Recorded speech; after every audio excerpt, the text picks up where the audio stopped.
Hi everyone, Sneemaster here with a preview of the new Anvil Paladin. The Paladin is listed as a heavy gunship, designed to attack heavy space and ground targets. The Paladin is a multi-crew ship with many turrets that have large guns as well as plenty of missiles. It's still in concept stage and there is no specific time to release. The Paladin is listed at 53 meters long, 38.5 meters wide, and 14.5 meters high. A little smaller than a Constellation Andromeda and about the size of a Corsair. The ship is designed for a crew of 4, a pilot, a co-pilot, and 2 gunners. The pilot and co-pilot sit in a bridge up top, while the 2 gunners sit on the floor below that.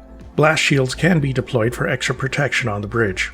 On the top floor, behind the bridge, is a walkway leading to the rest of the ship. There is a ladder to quickly go between floors. On the port side is crew habitation with bunk beds, a bathroom, and a table with chairs. I can't tell if there's only 2 beds or 4 from these concept images. There seems to be either an armory or more living area on the other side of this floor, but it's hard to tell exactly what it does. I can see what looks like a bench or storage lockers in the room though. The center of this floor has stairs that lead downstairs. In the rear is another room for more component access and engineering. On the bottom floor you have the 2 gunner seats in their own section below the bridge. There is a walkway leading back from here with a ladder leading upstairs. The room behind that has stairs leading up and some empty space that I'm not sure what it's for. Behind this area is the airlock with 4 suit lockers and airlock doors. From here is a passageway to the port side that leads outside the ship. There is a ramp here to the ground. There is 1 large shield generator on the ship, plus heavy armor. There will be a size 2 quantum drive, size 2 quantum fuel tank, and a size 2 hydrogen fuel tank, so the ship should be able to fly pretty far.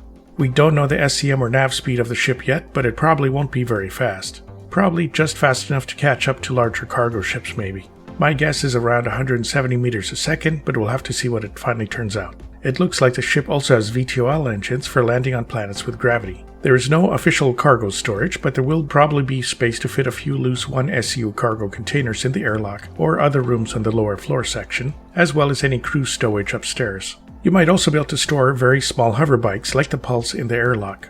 The weapons are the main feature for these ships. There is 1 large remote turret with quad size 5 guns. This turret can deploy either on top or below the ship. This turret must be controlled by a separate gunner. The pilot cannot use it. There are 2 remote side turrets on the wings with dual size 4 guns. The pilot can control these side guns if there are no gunners available, but the pilot will only be able to face the turrets to the front side of the ship if it's not used by gunners. There are also 6 size 4 missile racks under the wings, 3 on each side. They don't look like custom launchers, so they can most likely be changed out to hold missile launchers for missiles between size 1 and size 4 in various combinations. There is no word if the co-pilot can launch the missiles as well as the pilot yet.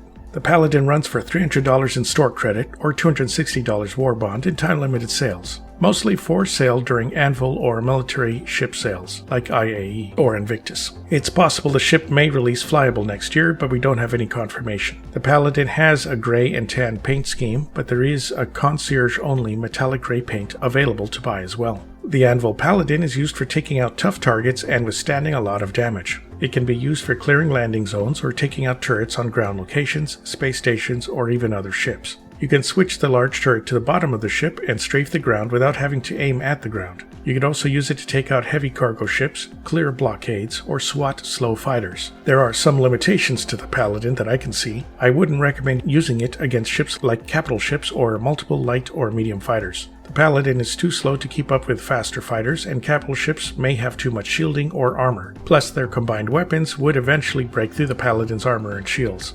Also, this ship probably won't be able to dodge torpedoes very well, so you'll probably want some fighter escort for small bombers.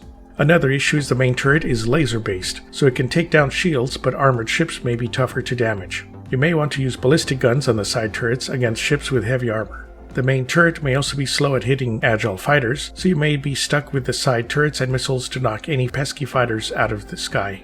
The missiles may also struggle at hitting targets too near to you, or very agile unless you get size 1 missiles, so you may want to include at least some smaller missiles. Unlike other ships like the Corsair and Constellation series, while it has big guns, it doesn't have any cargo space, so this will also limit salvaging ships you destroy or plundering targets. The ship will be great for military or pirate orgs that need a ship dedicated only to destruction, or only groups wanting to do high-level bounty missions. Just make sure you have a crew to help manage the turrets, as a single person will not be able to both fly and use the size 5 guns at the same time. Individuals may not get as much use from the ship, aside from occasionally using it for ground bounty missions. Visually, the Paladin does have a very typical Anvil design, angular but slightly blocky, similar to the Anvil Valkyrie but with heavier guns and no cargo or vehicle storage. It's totally dedicated as a gun platform, and the shape of the ship follows that. It's just a bridge, some turrets, and the engines. It is interesting seeing ships with internal stairs instead of elevators, which I think is a good thing. And more ships with internal living quarters can't hurt either. Elevators can be very slow and finicky in Star Citizen, so simple stairs should be used for more ships, especially if things get damaged and the elevators stop working. Price-wise, it's a little steep at $300, even more expensive than most Constellation ships, but it has the military tax from having all the guns, shields, and armor, so I guess that makes sense. Just a little pricier than I would have probably liked, but if you have the money and some friends to play with, go for it. Alright, that's it for the Anvil Paladin preview. Please like and subscribe if you've enjoyed the video. You can use my referral code if you decide to jump into Star Citizen and you'll get 5,000 extra in-game credits. Here's a big thank you to my current patrons. Please check out my Patreon membership to help me make more videos. All patrons and members will have their names listed at the end of my videos and get access to my Discord channel. Patrons and members will also have a first pick on the next item I'll cover, so feel free to sign up and let me know what you'd like to see next. Okay, catch you all next time.